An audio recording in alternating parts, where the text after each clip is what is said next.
Welcome to the AZ Political Podcast. I'm Jim Sharpe. Headline number one. After losing her Senate race to Democrat Ruben Gallego, Kari Lake thanked her supporters in Arizona and touted Donald Trump's return to the White House in a new video, but it wasn't a conventional concession speech because she didn't concede anything. And a lot of people are wondering when that might actually happen. If it happens. Headline number two, Republican Juan Ciscomani declares victory and Democrat Kirsten Engel concedes in Arizona's Congressional District 6 race, assuring a majority for Republicans in the U.S. House and assuring Arizonans that the makeup of their congressional delegation will continue to be 6 Republicans and 3 Democrats. And while it took a little while to get to the final count, all ballots were finally counted in Arizona this week for the election 2024. And one of the winners is Senator Warren Petersen, who's joining us now on the AZ Political Podcast. Arizona State Senator Warren Petersen. Thanks for having me. No, thanks for being here. And not only did you win your re-election into the Senate, you're going to be leading the Senate again this coming year, right? That's correct. Yeah, Senate President Warren Petersen. So I just want to make sure everybody knows that, this is a good guest. This is not just any average state senator, okay? Thanks for the intro. Sure. So I wanted to talk about counting the ballots, because that was my last headline, right? Yeah. It has taken a long time. It didn't take a long time because anybody slow walked the ballots in any of the counties. It didn't take a long time because, anybody was doing anything in the background, jerry-rigging anything.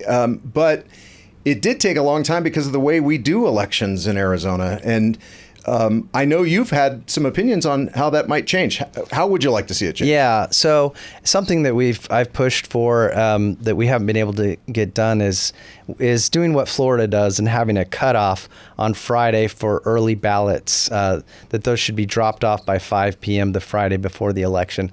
A lot of people don't realize this, but when you see the 8 p.m. first election results, those are all of the ballots that were mailed in or dropped off the Friday before the election. Mm-hmm. So those have been counted and tallied.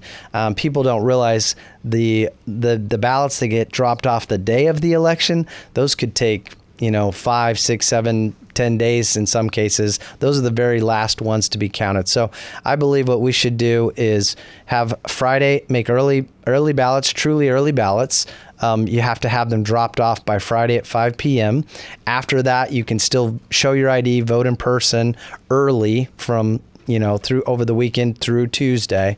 But by doing that, if you look at this election, even with super close races, we would have known all the races by the next day, almost all of them the night of, and the few outstanding ones we would have known by the next day. It's funny because I actually asked Democratic Secretary of State Adrian Fontes about this idea. I saw you pose it on X.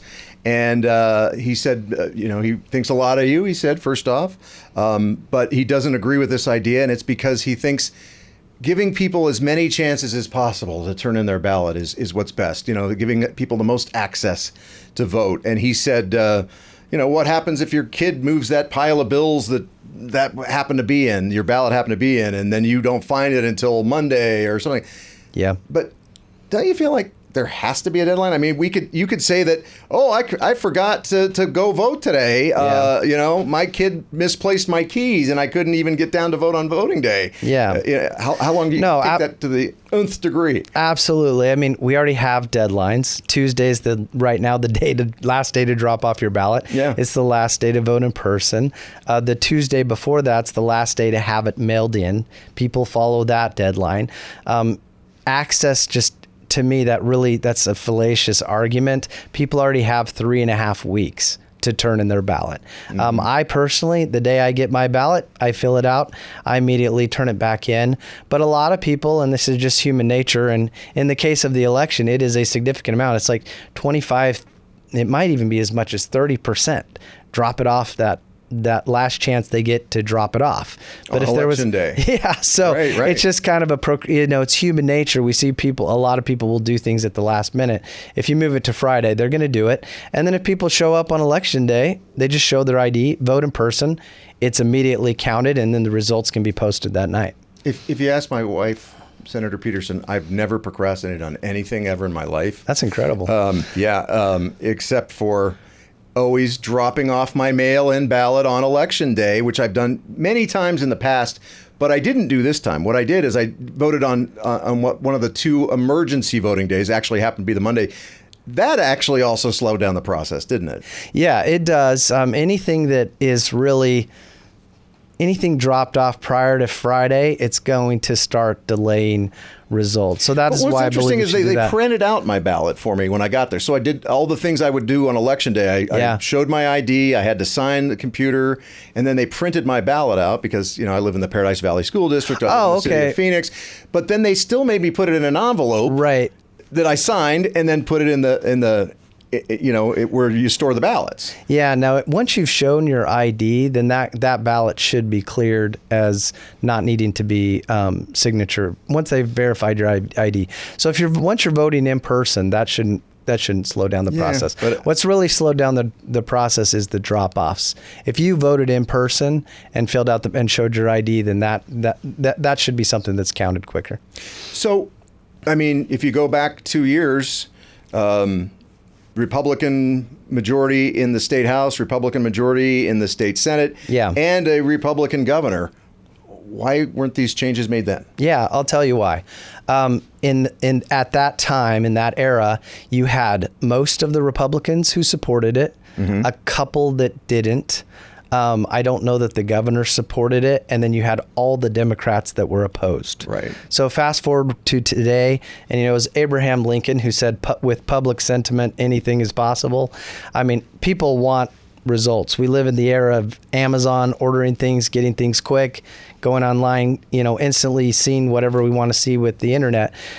People now want their results. So I feel like now, just kind of checking the pulse with things, I'm very confident we have all the Republicans on board now. I don't think we'll have any holdouts. And then I think we'll have a few Democrats, and I'm hopeful the governor signs it. I will say that some ideas that have been floated out there, and I'll say this, the majority of those of the people who floated those ideas were Republicans. They want to go back to hand counting ballots, paper ballots, only cast on election day. That wouldn't speed up the process, would it? Well, there is a way to do that where the process would be very quick. You'd need a lot of people. For something of that, for us to get to that point, we don't have the support or the votes to do that. We wouldn't have the votes. I feel very confident we do have enough votes to do the Friday cutoff. There's also something else, and Senator Mesnard actually put this on the governor's desk, and he could speak, more specifically on it. But that is, you could show up on election day and bring in your early ballot, show your ID, scan it in, and it gets counted same day. What's really holding us up is the signature verification process. That's really what's delaying things. And when you're talking about hundreds of thousands of ballots, it takes a while. It takes people a while to get that done. There are some of those who don't even trust those machines to count ballots. Like, they don't even want tabulation machines as part of it. They just want it all hand counted. But I also, they may also want to go back to Conestoga wagons. So I don't know. But that's even legitimate to ask you if you're in. Yeah, I mean, I would just say that there's really not support to go there. What there is support to do, I think, is get results night of. That also, shortens that time frame, which a lot of people worry about. There is no controversy. We have had some kind of election issues cycle after cycle after cycle. So it's completely, I think merited that the public are frustrated with our elections. Yeah. So there really wasn't a problem per se. It's just the way it played out this go around. People kind of forgot that we always are the last to finish counting. Yeah, we have these super close races, and when they're close, I mean, races can be called when X amount of ballots are in, and now it's impossible for the other person to win, right? So it's just math. But when you're talking about a race that's 50-50, well, now you've got to get almost all the ballots counted, and so there's a longer delay. So since we have those close races, that has caused it, and then also the signature verification process has caused it as well. Let's talk about the makeup of the legislature. I am going to get back to a couple of questions about changing the way we count and maybe even the way we vote in a little bit. But first off, your party is going to have majorities in the House and state Senate again, but there will be a bit of different leadership. Can you talk about that? Yeah. So the speaker, Ben Toma, he ran for Congress, so he didn't come back to the legislature. There was a race on the House side, so Steve Montenegro has become the speaker. The majority leader is Representative Carbone, and the whip over there is Julie Willoughby. On the Senate side, I was reelected by acclamation to be the president. Senator Sharpe is the majority leader, and Senator Carroll is the whip. And then I have reappointed T.J. Shope as the president pro tem. Doesn't it just really make your job hard? What's I that? mean, already being a state senator, you don't get paid a lot to do that. I mean, there is a little. Where exactly do you live? I live in Gilbert. Okay, so you don't get a per diem even. Now you got all this extra work because you're trying to wrangle one party to vote a certain way, or just try and get people to agree. That's not an easy job. Yeah. Why would you do that to yourself? Well, yeah, being in leadership is definitely, it's a labor of love. If I was talking to somebody the other day, I said, if you want to experience true frustration, run and become a legislator, because to get anything passed, you have to get 16 people in the Senate to agree with you. Yeah. So try that. And then you got to go over to the House and you got to get 31 people to agree with you. And then you've got to get the governor to agree. So it's like this ultimate thing of building consensus and getting everybody to agree. And it can be a real challenge now. And then you go for leadership, and it's even, if you're the speaker or the president, it's pretty much a full-time thing. The other leadership positions, not as much, but definitely the why. It's just, I'm very passionate about freedom, liberty. I want to protect small businesses, and Arizona's great. I mean, we have 200 people that move here every single day. Yeah. And whether they know it or not, it's because of policy. They'll tell you, I'm moving here for my family, for a good job, it's safe, good educational opportunities. What they're really saying is, I'm moving here because Arizona has good public policy. I've been helping pass those policies for more than 12 years, and so it's been rewarding. And I'd like to protect that. I don't want us to become those states that everybody's fleeing from. Mm-hmm. And they're all saying, I'm leaving California because it's dangerous, because it's a bad place to raise my family, because it's, I can't. It's impossible. The taxes are too high. So those are all things that the Republican legislature has. Those are the policies we've been putting in place for a very long time. I would like to protect those things. Speaking of policies, what is the state budget going to look like next year? Are we in a little trouble? No, actually, we have a slight surplus right now. So today we're certainly not looking at any cuts. We do have some commitments that came out of the last budgeting process that they're called one time, but they technically have an ongoing nature to them. Mm-hmm. So those are going to have, that'll kind of eat up most of the surplus, but there still is a little bit of a surplus there. So we're not staring at the face of a deficit. And quite frankly, I'm proud of what we did with the budget. I mean, if you look at the federal government, they're spending completely out of control. They're increasing spending, which means they're increasing taxes on us, or they're devaluing our currency by spending more than they're bringing in. And if you've looked around a lot of our locals around here in the state, I haven't seen all of them, but I've seen a lot of our local governments increasing budgets and raising fees and costs, and everybody's water bills going up. There's this new tax going up. There's this tax going up. At the state level, not only have we lowered taxes, but we cut our state budget by 10%. I mean, if the federal government could even cut their budget by 0.5%, that would be a miracle. They haven't balanced their budget in 25 years. So I'm proud of what we've done. I feel like we've made Arizona, at least as far as on the statewide level, we've kept it efficient, lean, made it affordable as far as your state expenses go. Can I put in a good word for the surplus to maybe help buy me a place in the White Mountains? Of course you can. Okay. All right. You can always put in a word. Put in the word. You ain't getting it, sucker. It ain't happening. With Kari Lake's second loss in a row in a statewide election, is the Arizona Republican Party ready to move on from considering her like a viable statewide candidate? I mean, she might have a great shot at a pretty red congressional district, but I don't know of any Congress people who are ready to give up their slot. And does it just feel like it's time to move on for the Arizona Republicans from Kari Lake? I'm not going to speculate for Kari Lake and what she should do. I think that would be. But how about the state party? That would be a question for you. Well, I don't. You could ask the state party. I'm the Senate president. So, I mean, what I am focused on is increasing our majorities, which we were successful in. We started working on it a couple of years ago. Our goal was to raise $950,000 for our victory fund. We raised $2.6 million. People said we couldn't take District 4, North Phoenix, PV kind of area. Yeah. We won that race, and we won that race. That's my district. Handily.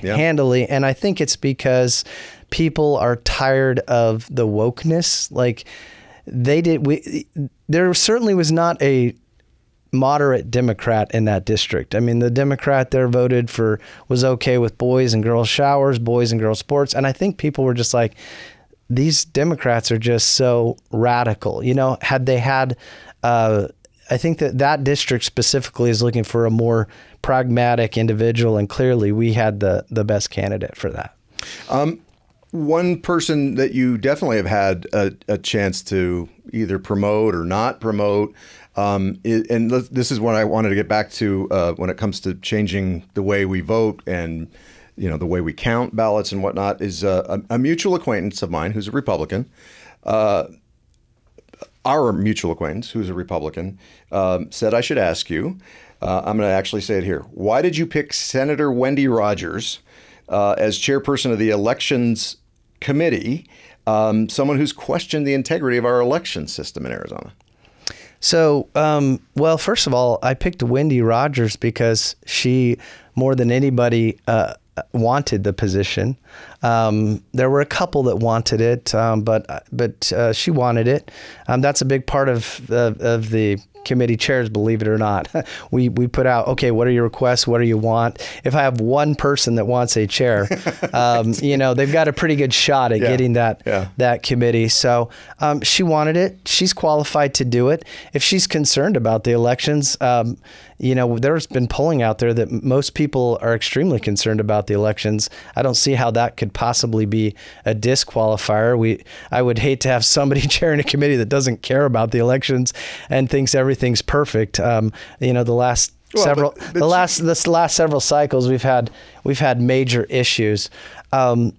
So no, I think I picked her because she was the best person for the job of those who wanted it. Okay, fair enough. And I have to ask this, since you said there's a lot of people stepping up to be committee chairs. Did you end up being Senate president again because nobody else wanted the job? No, I'm just giving you a bad time. Well, I mean, there were two of us that were running for most of the time. Yeah, because once again, all the headaches. Why do you want that job, right? Where do you see this next legislative session going as far as bills that will not get signed by Katie Hobbs? Is she going to break another record? That's up to her. We've put together a majority plan the last 2 years. We've delivered that majority plan and put it on her desk. I think she, some of those vetoes, I think were, somewhat expected that she would veto them, but some of them were surprises, and I think she made some mistakes. I think as time has gone on, she's of course learning and figuring out how to do things. But if it's good policy, we're gonna put it on her desk, and we'll be optimistic that she's gonna sign it. And are you optimistic that in 2 years from now there'll be a Republican back on the ninth floor?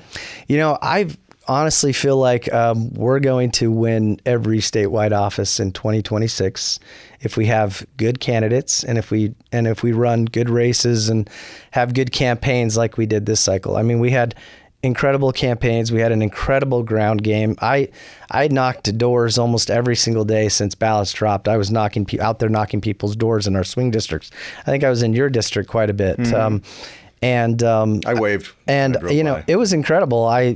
We had Turning Point, American Majority, Elon Musk's PAC, candidate people on the ground. I mean, I would go into neighborhoods sometime, and there had been 3 of the 4 groups already there, and no Democrats. So I think if we do that again and have good candidates, I think we absolutely, I think we win all the seats in 26.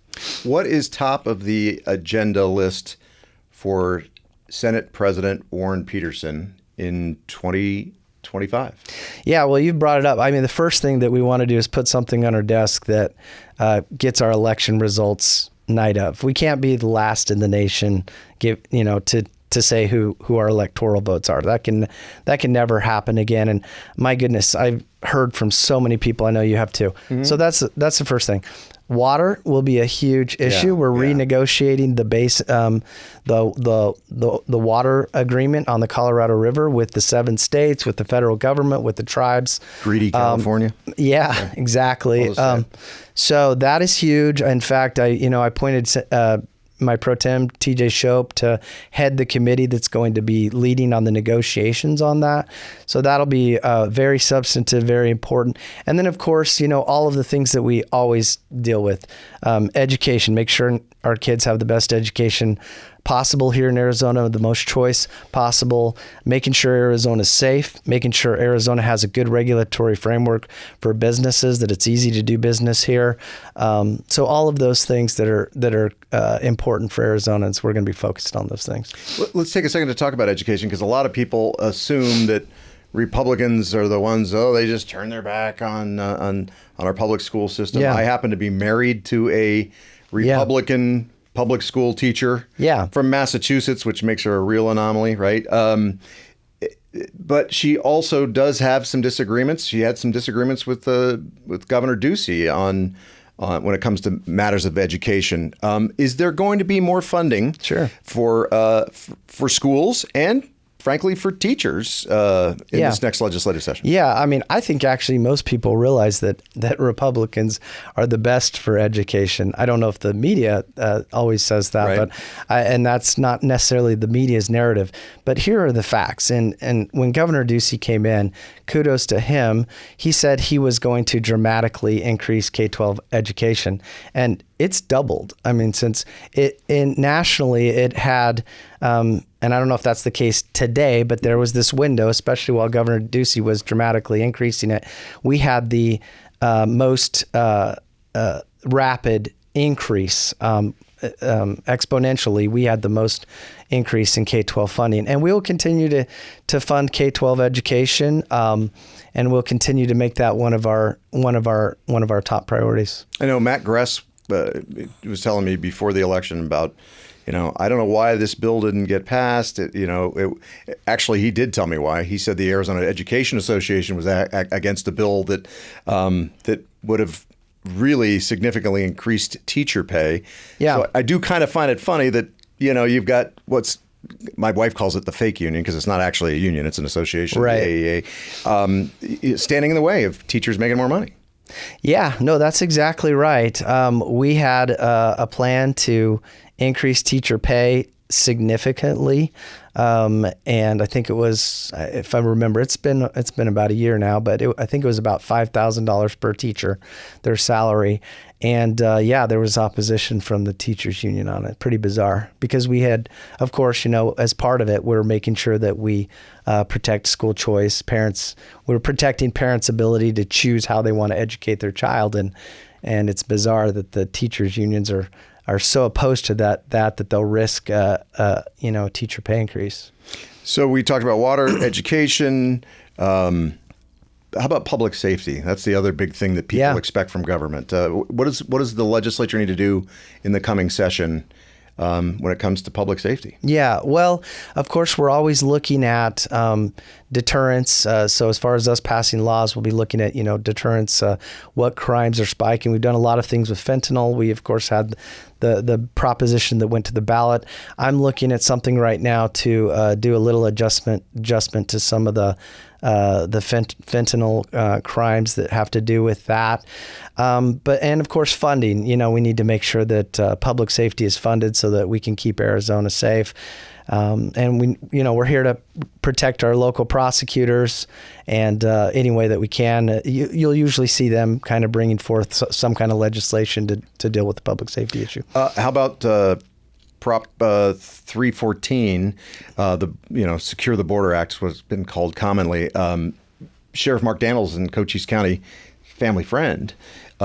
He told me months ago, this is an unfunded mandate. I don't want my jails full of people who cross the border illegally, and me having to go, well, which really bad person do I have to let out? And he's a Republican, and he's a border hawk for sure. Yep. Is the legislature going to tackle that? The funding to back up local police? So here's the good news. First of all, had that really become an issue, which it wasn't when he made that statement, if that really became an issue, we could handle that. The good news is this: President Trump the point of the law was to enforce a federal law that the federal government was not enforcing. Right. And so that doesn't exist anymore. I mean, President Trump is going to enforce federal law. So the way I see it now, 314 has become a tool that we hold in the toolbox, and it's something that we can use in the event that we ever get a president that's not going to enforce the law again. Just by virtue of the fact, Trump hasn't even taken office yet, but we're already seeing people that were coming here or not coming. It's already deterred it because they know that there's going to be a deportation effort. They know there's going to be, the law is actually going to get implemented and enforced. So just like we've kind of seen, the speaker and I have been defending all these laws that our current AG is not defending. Mm-hmm. Several years ago, the legislature had some foresight to give the Senate president and the speaker standing in case we had an AG that wouldn't defend our laws. Well, that kind of went dormant. But it's a tool in the toolbox that we have. I have now been using it. The speaker and I have, in many ways, kind of been the de facto attorney general because our attorney general has been refusing to defend several of our laws. And in all fairness, Sheriff Daniels told me a couple days after the election that he felt a lot more confident that the Trump administration would backfill, if you will, so that local law enforcement wouldn't really have to take care of border issues at all. Yeah, he said there's no price tag on it. And here's the reality. People kept throwing around this number of, it'll cost $300 million to enforce that law or whatever. Yeah, but we save $2 billion. Illegal immigration costs the state $2 billion a year. So $2 billion compared to $300 million, it's a no-brainer. The point of, and that's the whole point of public safety. It's why we do it. When we enforce public safety, it saves everybody. It protects everyone's property, right? So it saves money. All right. Senator Warren Petersen, Senate President. Really nice to meet you and get a chance to talk to you and you answer all my questions. I appreciate that. Yeah. I don't always get that. I don't mind answering questions. You might not have answered them the way I wanted them answered. No, I'm just kidding. Just the facts. Nothing but the facts. All right. Hey, thanks for watching the AZ Political Podcast. I'm Jim Sharpe. We'll see you soon. Thanks for watching the AZ Political Podcast with Jim Sharpe. Click the box to watch more from KTAR News and tap the button in the middle to subscribe.